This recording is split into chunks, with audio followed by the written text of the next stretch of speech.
पप्पा तुम्हाला माहित आहे का? का बे त्या मामाच्या पोरीसोबत त्या सुरू आहे म्हणून? का पप्पाजी तुम्ही पण.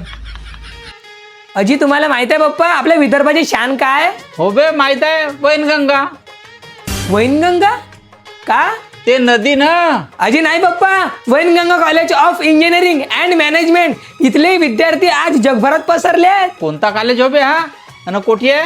अजी आपल्या नागपूरमध्ये वर्धा रोडवर आहे ते कॉलेज. चल बरं दाखव मला हा कॉलेज कसा आहे तर मित्रांनो आज आपण आला आहोत Wainganga college of engineering and management इथे. हो मित्रांनो, प्रत्येक कॉलेजची एक ओळख असते आणि Wainganga college of engineering and मॅनेजमेंटची ओळख म्हणजे विद्यार्थ्यांना शिक्षण देणे नाही तर अनुभव देणे. क्लासरूम मध्ये शिकलेला ज्ञान, लॅब मध्ये मिळालेला प्रॅक्टिकल अनुभव आणि प्रत्येक दिवस स्वतःला आणखी चांगलं बनवण्याची संधी. इथं फक्त अभ्यास नाही तर industrial visit, sport, cultural activities आणि आयुष्यभर लक्षात राहणारी एक कॉलेज लाईफ आहे. अनेक विद्यार्थ्यांनी इथून आपला करिअरचा प्रवास सुरू केला आणि आज इथे देश विदेशात स्वतःची एक वेगळी ओळख निर्माण करत आहेत. इथले प्लेसमेंट लाखात होतात. फेरेरो, इन्फ्लोसिस अशा मोठमोठ्या कंपन्यांमध्ये इथले विद्यार्थी प्लेस झाले आहेत. आणि महाराष्ट्र स्टेट इनोव्हेशन सोसायटीच्या अंतर्गत इन्क्युबेशन सेंटर सुद्धा आहे जे विद्यार्थ्यांना स्टार्टअप साठी प्रोत्साहन देते. कदाचित म्हणूनच Wainganga college of engineering and management हे फक्त कॉलेज नाही तर अनेक स्वप्नांना दिशा देणारी एक ठिकाण आहे. आणि आणखी तुम्हाला माहित आहे का, हे ज्ञान आणि डेव्हलपमेंट आपल्या साकोलीत करंजकर कॉलेज ऑफ इंजिनिअरिंग मध्ये सुद्धा आहे.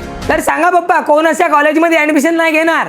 मग या कॉलेजवाल्यासोबत आपण संपर्क कसा करायचा बे? ह्या स्क्रीनवर दिलेल्या माहितीच्या द्वारे आजच संपर्क करा आणि WCEM ला भेट द्या.